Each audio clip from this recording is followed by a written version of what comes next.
Terima kasih rekan-rekan saya hormati.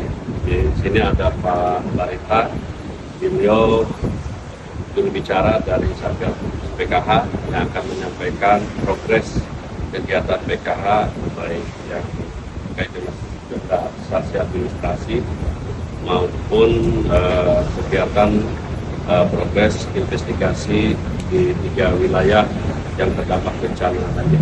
Waktu dan saya silakan Pak. Terima kasih Pak Kapus Penku, teman-teman media yang hadir pada hari ini. Sesuai dengan hasil rapat Satgas Penertiban Kawasan Hutan kemarin yang dipimpin oleh Ketua Pengarah Bapak Menteri Pertahanan Bapak Sabri Samsudin, Jaksa Agung Pak Burhanuddin, dan seluruh kementerian lembaga yang ada di sana, juga ada Ketua Pelaksana Bapak Yamukti Bapak Fetian Diaksa. Maka pada kesempatan ini di awal tahun, selain mengucapkan selamat tahun baru kepada teman-teman media, terima kasih atas seluruh dukungannya bagi kerja mereka Satgas untuk menertibkan kawasan hutan kita. Kami juga menyampaikan progres dan apa yang akan kami kerjakan di tahun 2026. Yang pertama, penguasaan kembali lahan perkebunan dengan target awal adalah 1 juta hektar. Pada tahun 2025 sampai dengan kemarin, Satgas Penertiban Kawasan Hutan telah mampu melebihi target 4 juta hektar yang terrealisasi atau 400%. Ini adalah satu progres yang cukup signifikan dan kami lihat ini sebagai bentuk dukungan juga baik dari 12 kementerian lembaga yang ada di Satgas yang bekerja dengan sungguh-sungguh, juga dukungan masyarakat. Dengan nilai indikasi terhadap lahan yang sudah dikuasai berdasarkan perhitungan Direktorat Jenderal Kekayaan Negara itu sebesar 150 triliun rupiah. Belum termasuk tegakan tanaman.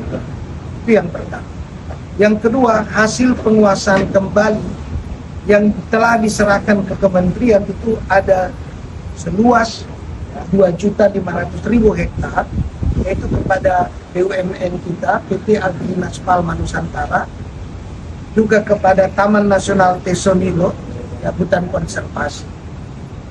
Tentu saja Satgas juga mencatat masih terdapat 1.600.000 hektar kawasan hutan yang masih dilakukan proses verifikasi, proses hukum untuk diserahkan kepada negara pada tahap berikutnya. Pada tahun 2025 kemarin telah diserahkan 5 tahapan, maka yang 1.600.000 hektar ini akan diserahkan sesudah selesai proses verifikasinya.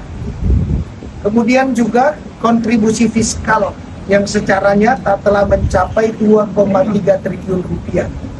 Juga telah mendorong kesadaran dan ketaatan penyetoran pajak oleh wajib pajak sebagai sasaran penguasaan kembali.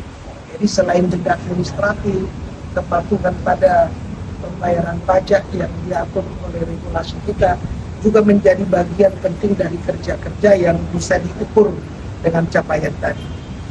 Pada sektor tambang, teman-teman media, sasaran telah tersebar di 12 provinsi dengan puluhan perusahaan yang di dalamnya mencapai luas hampir 9.000 hektar.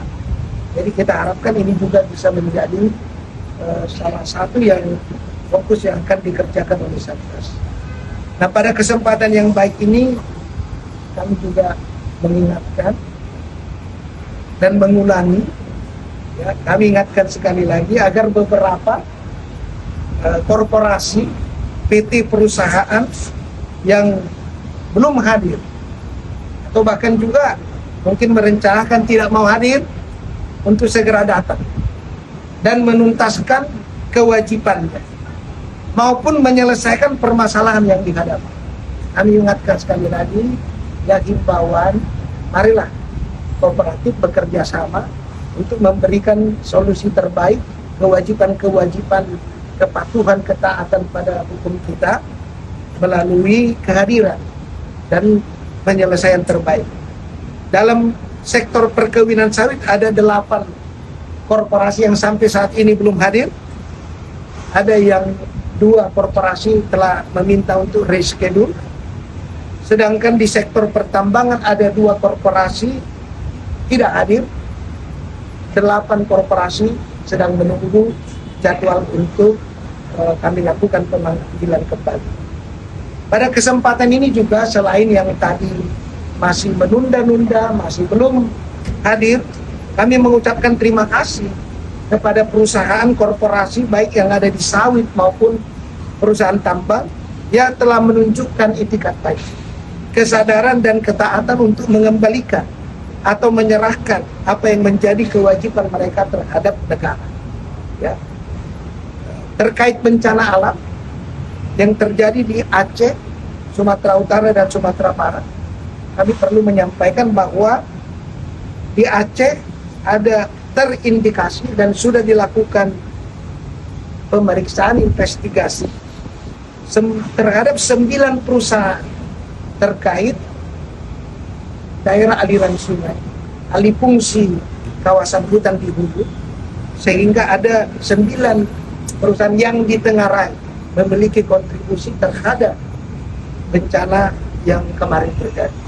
Di Sumatera Utara kami mencatat dan dari hasil investigasi itu ada 8 perusahaan di Batang Toru meliputi Sungai Garoga dan Langkat. Di Sumatera Barat ada 14 perusahaan yang beroperasi di 3 daerah aliran sungai. Kemudian kami Satgas Penertiban Kawasan Hutan juga menemukan 12 perusahaan yang menjadi penyebab bencana dan segera diambil tindakan, yaitu 8 korporasi di Sumatera Utara, 2 korporasi di Sumatera Barat, dan 2 korporasi di Aceh. Tindakan alternatif yang dilakukan adalah tidak memperpanjang perizinan, dicabut perizinannya, denda administratif dan atau pengenaan pidana untuk menggunakan instrumen Undang-Undang Nomor 41 Tahun 99 tentang Kehutanan terhadap 12 perseroan terbatas atau korporasi ini. Satgas akan melakukan koordinasi lintas instansi kementerian lembaga untuk pelaksanaan tindakan hukum maupun sanksi. Jadi itu beberapa poin yang perlu kami sampaikan kepada teman-teman media mengenai progres terhadap penguasaan kawasan hutan oleh Satgas, terhadap capaian target penagihan, dan terhadap progres investigasi bencana yang terjadi di 3 provinsi kemarin, Aceh, Sumatera Utara, dan Sumatera Barat. Saya kira itu poin-poin penting yang bisa kami sampaikan. Terima kasih Pak Kapus dan teman-teman media. Demikian rekan-rekan, mungkin ada yang ditanyakan, silakan. Itu yang rame apa perbedaan PKH dulu, PKH ada nggak? Pak, kalau udah bayar denda begitu perusahaan-perusahaan itu proses pidananya bakal hapus gitu atau tetap berjalan Pak, terhadap perusahaan-perusahaan yang bayar denda? Kan ini ada tahapan. Tahapan pertama itu penguasaan kembali lahan, kemudian penagihan denda administratif, ketiga pemulihan aset. Dari ketiga proses itu, dari hasil yang dilakukan, misalnya ditemukan ada perbuatan pidana, maka tentu itu akan dilakukan prosesnya. Sebab di dalam Perpres nomor 5 tahun 2005 itu diatur bahwa penyelesaian administratif ya tidak menutup penyelesaian pidana bila mana ada unsur-unsur perbuatan pidana di dalam penguasaan kawasan hutan yang secara tidak sah, misalnya menimbulkan dampak banjir. Tentu itu kan tidak bisa hanya penyelesaian administratif, menimbulkan kerusakan lingkungan, menimbulkan rusaknya fasilitas umum, fasilitas sosial. Nah, ini adalah kaitan pada undang-undang kehutanan, undang-undang terkait. Jadi selama yang dilanggar itu adalah administratif, penguasaan hutan tidak sah, yang berdampak pada kerugian negara, maka ini yang dipulihkan dalam bentuk tagihan pidana administratif. Tapi bila mana ada unsur pidana, ada perbuatan pidana ya yang diduga kuat berdampak pada timbulnya peristiwa pidana, maka langkah-langkah penegakan hukum pidana menjadi konsekuensi dari perbuatan gitu. Pak, terkait dengan Satgas PKH ini kan juga ada Barreskrim Polri ya. Nah itu kalau di Barreskrim Polri itu kan katanya udah menetapkan tersangka dari yang kasus di Tapanuli itu. Nah ini laporan ke kejaksaan ke Satgas PKH ini seperti apa? Tersangkanya kan katanya individu sama perorangan, sama korporasi. Nah ini siapa? Terus tadi ada 12 perusahaan yang disebut menjadi penyebab. Nah ini 12 perusahaan ini tindak pidananya apa, Pak? Nah, yang pertama pada waktu Desember kemarin di dalam rapat Satgas PKH ya Barreskrim Polri, Kepala Barreskrim sudah menyampaikan soal ditetapkannya satu tersangka korporasi TBS yang ada di Sumatera Utara. Nah itu adalah konsekuensi dari penyidikan yang dilakukan oleh Polri. Tetapi selain itu Satgas juga karena ini ada di kawasan hutan melakukan tindakan investigasi penyelidikan untuk menemukan sumber terjadinya bencana itu di kawasan hutan akibat apa. Nah itu ya yang pertama, Pak. Lalu yang kedua berkaitan tadi dengan 12 perusahaan ini, tentu karena investigasi dari sebuah dugaan tindak pidana itu kan berkembang sesuai dengan data fakta peristiwa yang diperoleh. Nah inilah kemudian yang ditemukan indikasi kuat 12 korporasi. Dan ini 12 korporasi sekarang sedang menghadapi proses pemeriksaan di Kejaksaan Tinggi Sumatera Utara, Kejaksaan Tinggi Sumatera Barat, sehingga nanti bisa ditemukan perbuatan pidana, pasal yang dipersangkakan dan tersangkanya. Jadi terhadap tindak pidana hal-hal seperti ini tadi disampaikan bisa dikaitkan dengan undang-undang kehutanan, lalu tersangkanya itu bisa korporasi, subjek hukumnya bisa individu atau kedua-duanya. Itu semua ditentukan oleh data fakta, bukti-bukti yang diatur oleh sistem hukum kita menjadi bukti yang dapat digunakan sebagai bentuk pertanggungjawaban penegakan hukum yang sifatnya pro justisia. Pak, soal 12 ini kan sebenarnya udah pernah diungkapkan sama Menteri Kehutanan juga. Mungkin boleh dirinci Pak, 12 ini perusahaan apa saja? Kemudian yang soal 10 perusahaan mangkir panggilan Satgas PKH tadi, itu kalau mereka masih mangkir lagi, selanjutnya akan diberi tindak lanjut apa gitu dari Satgas? Ya.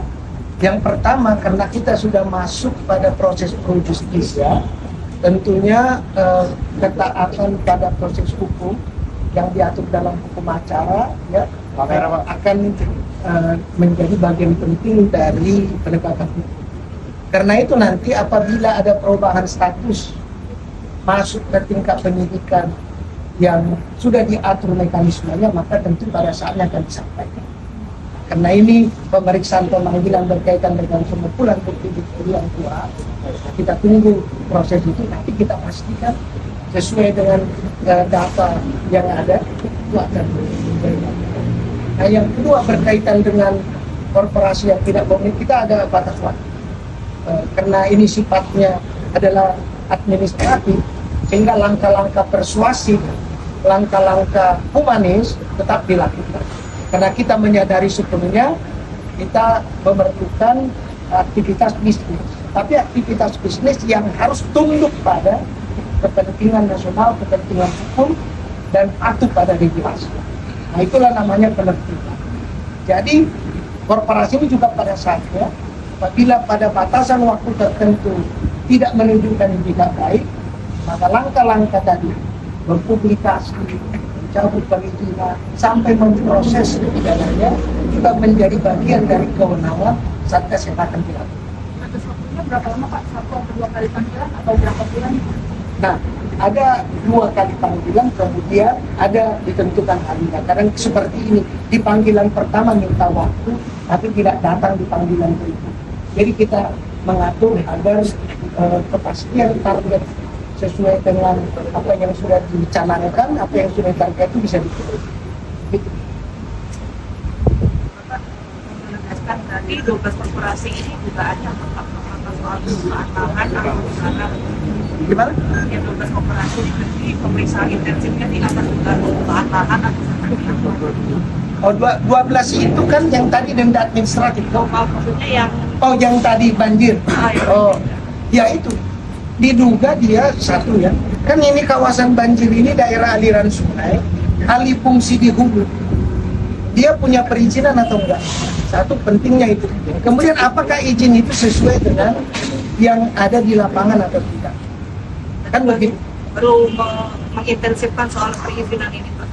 Ya, itu kan langkah awal untuk menentukan apakah di situ ada perbuatan melawan hukum dan untuk mengkualifikasi ya secara struktur hukum untuk penegakan hukumnya seperti apa.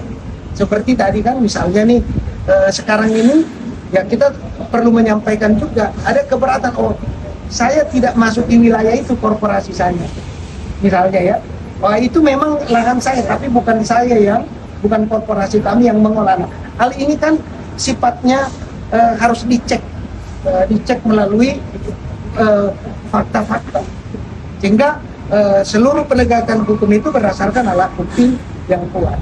Itu contoh-contoh kecil ya. Jadi misalnya 12 PT yang berkaitan dengan banjir ini sudah diduga kuat memiliki kontribusi. Cuma kita kan selalu menjunjung tinggi presumption of innocence ya. Jadi kita tunggu prosesnya, tapi buktinya sudah dipegang dan sedang dilakukan investigasi untuk menentukan proses hukum selanjutnya.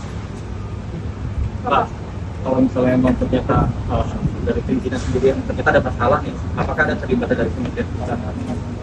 Ya, ini kan baru berkaitan dengan langkah pertama ya. Nah, apabila dari proses penyidikan itu kan yang itu disebut dengan pro justisia, ada berita acara, ada diduga kuat keterlibatan dalam pendalaman, kan alat bukti menentukan. Tak bisa opini penyidik, opini siapapun, alat bukti yang diperoleh dari 5 itu kan, keterangan saksi, keterangan ahli, biar bukti-bukti yang kuat, dari situlah bisa ditentukan yang sampaikan tadi, ada nggak keterlibatan dalam proses perizinan, ditemukan unsur perizinan diperoleh secara melawan hukum dari proses penyidikan yang dilakukan sekarang. Dan Satgas ini seperti kemarin di akhir tahun telah disampaikan oleh Bapak Presiden untuk berani menegakkan itu. Jadi sampai pada ditemukannya ada bukti-bukti petunjuk di situ, tentu Satgas tidak berhenti hanya di soal denda administratif, tapi Ya. semua ada tahapan. Mungkin kaitannya itu dengan adanya kemarin yang penggeledahan di Oh, kaitannya. itu bagian dari apa namanya penjelasan Pak Kapus nanti, karena saya seputar Satgas ya, Satgas penertiban kawasan kita. Oke, Pak, cukup Pak. Oke, cukup. Dengan Satgas sudah? Cukup. Orang. Ya. Sudah. Gimana? Oke. Ya Pak, yang tadi itu kira-kira ada kaitannya nggak sih dengan apa penggeledahannya kemarin ramai kan? Oh, Penegasan aja, takutnya biar nggak ada Baik. kita. yang pertama memang kemarin ada kegiatan teman-teman dari Gedung Bundar ke Kementerian Kehutanan siang, di mana kegiatan itu bukan penggeledahan, tapi pencocokan data, karena kebetulan tim Gedung Bundar sedang menangani perkara penyidikan dalam perkara kegiatan tambang di wilayah Konawe Utara, dan tim penyidik sudah melakukan sebelumnya dimulai dari tahun 2025 dari bulan September itu sudah memulai.